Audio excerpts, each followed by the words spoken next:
We have online education program for adults. We have workshops. We also think it's very important that the results of research get known to the industry.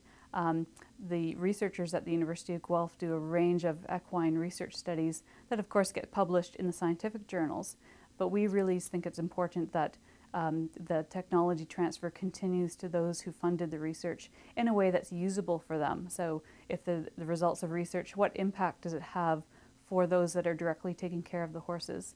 And we use our communication efforts to make sure that the end results get transferred to the end users.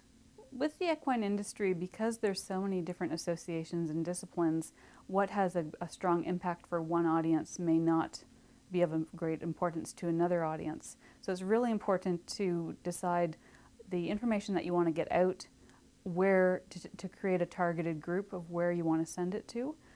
You don't want to waste a lot of editors' time by sending out a news release that really isn't of importance to their audience.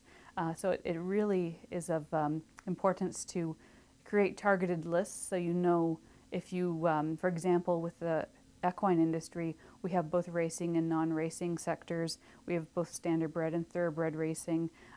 If there's something that you know isn't really of importance to, say, the standardbred racing industry, but it is importance to, say, the non-racing industry, it's really important to target your releases so that they're reaching the people that you know that it's going to be important to.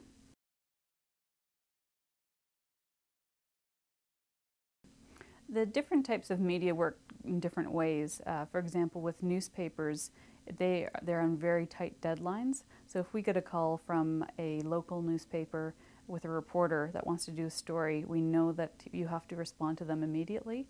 With some of the magazines, because they have longer deadlines, they have a little bit more time to work with.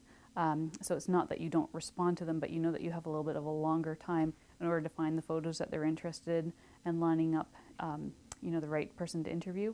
But with, especially with local newspapers or with radio or TV, you know that you can't waste a lot of time. It's a great opportunity if they're contacting you, so you have to make sure that you respond as quickly as possible and be as accommodating as possible. The way to get news in the news, making sure that you know who to contact.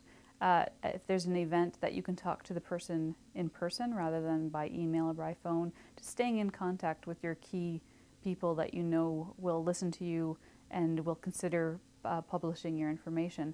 If somebody has met you in person and has talked to you on the phone in different capacities, they're going to be more likely to read what you send to them, and they'll consider it rather than a cold call or a mass email list where they don't really know who the email is coming from.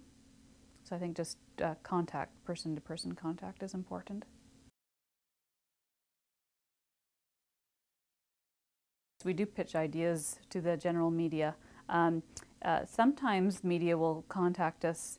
For example, if there's an event coming up that involves horses, they might, at the University of Guelph, because we have such a large emphasis on horses, they might just want to know what is new and upcoming. So there's definitely, the general media might not have something specific in mind, so we can steer them in a direction that we want to promote. For example, an example of steering your story the way that you would like it to go to. Every year there's a large show called the Royal Winter Fair in Toronto. That's every November. We've had, last November, we had some media contact us that know that we're going to be going down with some horse exhibits. Last year and this year, our big emphasis is on safety on the farm. So children's safety, not just with horses, but with farms in general. So that was a great opportunity to steer them towards this concept of being safe on the farm. And we were able to make sure that that was the emphasis in terms of both the stories and also the photos that were taken. So they were looking for horses in general, horse exhibit going to a large agricultural fair, and we were able to steer it towards what our focus was in terms of that programming for that year.